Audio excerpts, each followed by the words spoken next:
જેસીએ Rajkot server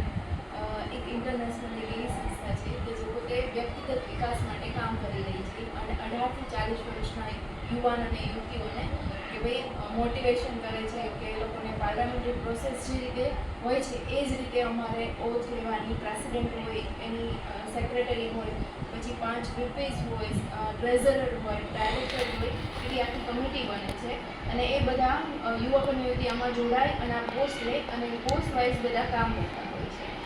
હવે દર વર્ષે અમારે જેસીએ વીક એવું સેલિબ્રેશન હોય છે. તો જેસીએ વીકની અંદર અમારે એક પ્રોજેક્ટ એવો પણ હોય છે કે જે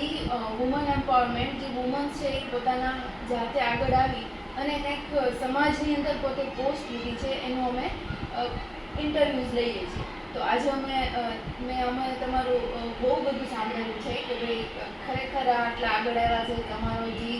જીવનનો નિયમ છે કે રોજ એક વૃક્ષ રોપણ કરવું, અમે જાણી અમને ખૂબ જ આનંદ થયો. તો આજે અમે તમારી પાસે આવ્યા છીએ અને તમારા જીવનની અંદર આ પ્રેરણા ક્યારે થઈ કે તમે એક વુમન સાદી લાઈફમાંથી તમે એક કહેવાય કે એક કંઈક નવું કરવા માટેની પ્રેરણા, તો એ અમે તમને જાણવા માંગીએ છીએ. પણ ચોક્કસ આમ તો મોરબીની ત્યારથી જ હું મારા શિક્ષક છે મીનાક્ષીબેન રાવલ, એમની ખૂબ જ